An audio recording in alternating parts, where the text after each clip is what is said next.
What's good, people? Guna Mutley here. So in today's video I will be doing a Chelsea versus Arsenal post-match review. So Arsenal winning 1-0 away from home at Stamford Bridge in a very comprehensive win. So in my prediction I went for a 3-4-1. I went for a big scoreline. That's what I was hoping for, but at the end of the day, the game we absolutely dominated. Chelsea didn't get a sniff at our goal. We couldn't have asked for a better win. Like I said, very comprehensive win. They didn't get a sniff at goal.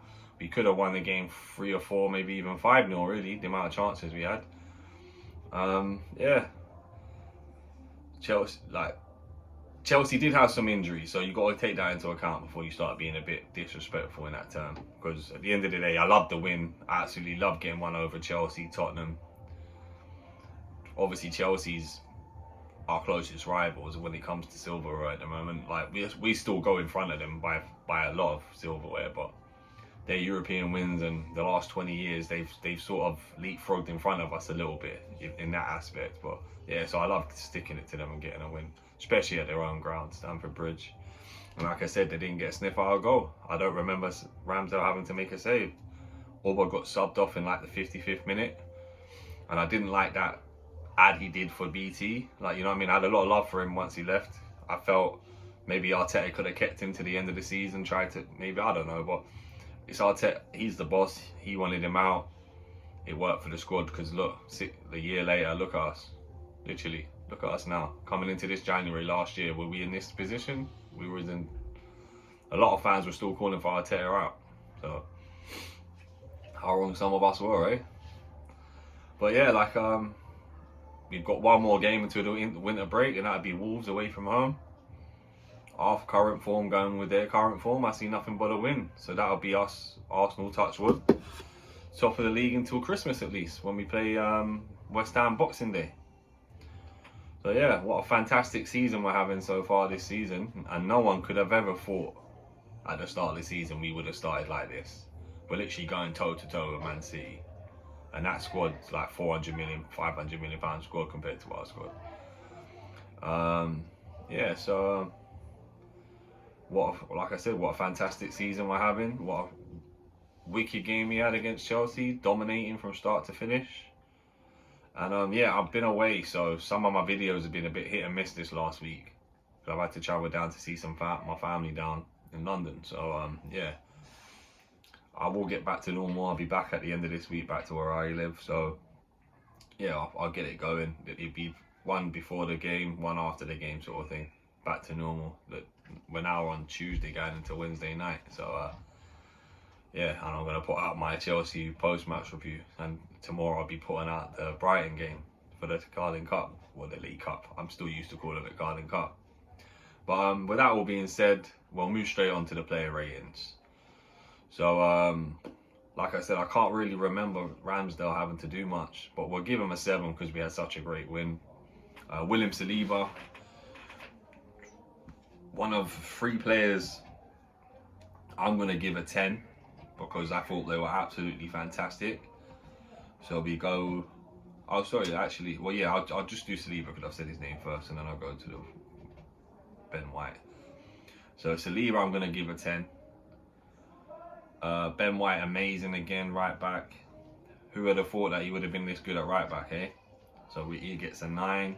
Then we go to Gabriel, fantastic, bossed the game. For me, I think a toss up between Partey and him for man of the match. But I'm going to give it to Gabriel because without his goal, we don't win the game. So yeah, Gabriel, 10 out of 10, man of the match for me. Then we go Zinchenko, first game back in about a month and a half, I'd say. Maybe even a little bit more. Definitely at least a month. Fantastic again, absolutely influential in the way we run the game, coming into midfield. So yeah, I'd say I'd give Zinchenko a 9. The General now, Thomas Partey, that's his new nickname from now on. It's got to be the General for me. He, for me, is another candidate for man of the match. Absolutely bossed the midfield, and at times he's pretty much the only one in there. So for me, he's like 2 players in one. He's irreplaceable in Arsenal squad right now. Irreplaceable. Like, nothing against. So like, we could probably get another forward that could do a decent job. Maybe not the exact same job as Jesus, but we could do a decent job on how he plays, but then still gets the goals. We could probably get for instance, now Gabriel goes out, Saliba goes to one side. We could probably put Ben White there. We'll still be good. But you lose Thomas Partey, that's it. Arsenal season's done. So yeah, we need to wrap him up and cut him all for the rest of the season and hope he stays injury free, because I think for us, if we're gonna win the league this year, Thomas Partey needs to have 100% season for the rest of now, or at least go and get a player that the drop off is not as big, because we've seen so far with Lokonga, nothing against the young lad, but the drop off is too big at the moment. So yeah, Thomas Partey, like I said, for me, one of my candidates for man of the match, but Gabriel just says is it because he gets the goal for us that makes us get the winner. So yeah, then we'll move on to Xhaka. For me, another great performance. He was not as good as, say, Partey or Gabriel, but he still had a great game. I'll give him a 9. And what these little antics at the end, I thought he was going to maybe get a card, and he actually showed that he didn't. He was actually trying to wind their players up more than reacting. So he could have grabbed Kovacic, and I say if he did that and maybe pushed out or something, he probably would have got a yellow or maybe even a red and got sent off. So we're actually starting to see a little maturity in Xhaka this season, even though he's 30 years old. But no, I'm hats off to him. What a great turnaround he's had. Great season he's having. The most goal contributions he's ever done for Arsenal this season. And he looks like a different player. He's a leader on and off the field. And I'm glad Arsenal stuck with him. We wouldn't have said this time last year, or even 2 years ago. Everyone would have been saying, oh, Xhaka out, Xhaka out. So then, yeah, we'll move to Odegaard. For me, had a good game. He probably was Arsenal's worst player, but not in a bad way, because in such a great win like that, to be Arsenal's worst player, you still performed in a good performance. Didn't do enough going forward for me, for what I wanted to see out of Odegaard. But like I said, he keeps the passes running. He runs around. He presses. He helps out. Like, if your players are not going to contribute for the goals, at least he contributes in ways that, say, a Mesut Ozil never used to. Mesut Ozil would run around a lot. He did have a lot of kilometers, but was he effective in the midfield, stopping play? No, he wasn't. So yeah, I've seen a video about him being compared to, who was it? The Leicester boy. Oh, why can't I think of his name now? It'll come back to me in a minute, but we'll move on from that. I'll get it back. Madison, there we go. James Madison. I couldn't think of it. I had a little mind freeze there. And for me, they're total different players. Total different players. There's no point comparing them. Obviously, they're playing in similar roles, but they're not the same player. Like, Emil Smith-Rowe plays sort of similar roles what Odegaard's meant to be playing. Obviously, last year he played more in the wing. They don't play the same. So, no comparison in players when they're not the same type of player playing in the same role. So yeah, Saka gets an 8 for me. Was lively, done enough. I think it wasn't one of his best games, so I'll just give him an 8.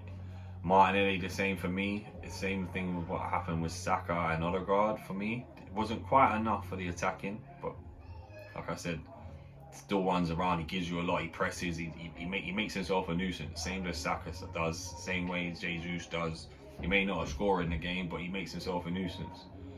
So yeah, that's Saka, Martinelli, both 8s. And then I'll move to Jesus. For me, some of the stuff he was doing in the game against Chelsea was just absolutely beautiful. Some of the touches, he gets through some of the plays, the dribbles, he passed to Odegaard. To be honest, Odegaard should have got a 7 for that through ball, that little pass that Jesus does to him at the end. He either needs to shoot first time on the right foot or get it onto the left foot, shoot straight away. He took far too long and ends up messing up the chance. That could have come back to bite us in the bum. But yeah, it didn't. So we'd stay at the win. I'll give him an 8. But I just remembered that as I was talking about Jesus' performance. He put him in with a beautiful ball going around. Like, he had about 4 or 5 players to go through in the end, and he ends up keeping that over there, get in the left side, get through to the middle, puts the ball over to him, and then he messes it up. Disgraceful. But when you're winning 1-0 away from home at Chelsea, you can't complain, can you? So then for me, none of the subs really had enough time to really influence the game, so I'm not going to go through them all. I'll just give them all standard 6s. Like, I know El Nani, KT came on. Like, they didn't really, no one did much. No one did anything good or bad. With such a win we had, we'll give him standard 6s. Arteta, I'll give him a 10 out of 10. He's not doing anything wrong at the moment, so we can't fault him really. Can't give him anything other than a 10 out of 10. Yeah, so just want to say thanks guys for watching. Thanks for all the support.